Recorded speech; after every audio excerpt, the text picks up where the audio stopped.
திமுக தலைவர் ஸ்டாலினின் பரப்புரையை பார்த்தோம்.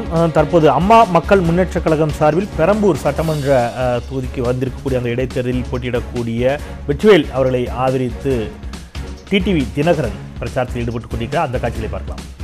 மக்களுக்கு கொசு தொல்லைகள் மற்றும் சுகாதார சேவைகள் ஏற்படாமல் இருக்க நடவடிக்கை எடுக்கப்படும்.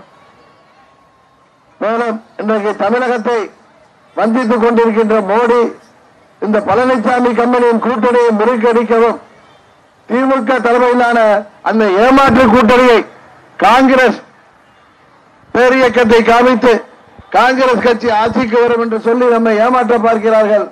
கர்நாடகாவிலே மேகதாது அணை கட்டுவது நிறுத்தப்பட வேண்டும் என்று தமிழ்நாட்டு மக்களின் கோரிக்கையை இதுவரை பதில் சொன்னாங்க ராகுல் காந்தி.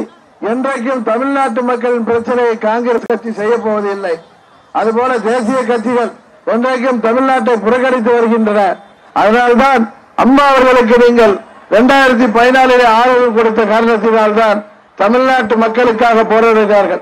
அதுபோல இன்னைக்கு மீண்டும் அம்மா வழியில் இயங்கிக் கொண்டிருக்கின்ற அம்மா மக்கள் முன்னேற்ற கழகத்தை வெற்றி பெற செய்வதன் மூலம் நீங்க பாராளுமன்ற உறுப்பினர்களையும் சட்டமன்ற உறுப்பினர்கள் கொடுப்பதன் மூலம்தான் நமது நலனும் இங்கே பாதுகாக்க முடியும் என்று இந்த நேரத்திலே கூறிக்கொண்டு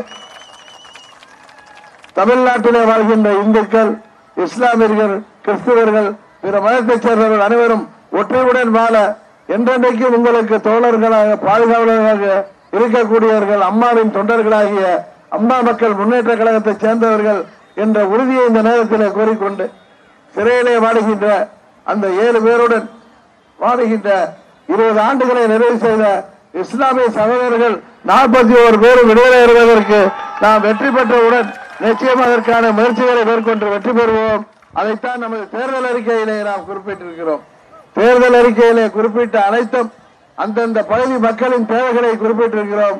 அவற்றை நிறைவேற்றி தருவதற்கு நீங்கள் வாக்களிக்க வேண்டிய சின்னம் பரிசு பெட்டகம், பரிசு பெட்டகம், பரிசு பெட்டகம். உங்களது வேட்பாளர் சட்டமன்ற தொகுதியின் வேட்பாளர் அருமை சகோதரர் வெற்றிவேல், பாராளுமன்ற தொகுதியின் வேட்பாளர் அருமை சகோதரர் சந்தானகிருஷ்ணன் என்று சொல்லி விடைபெறுகின்றேன்.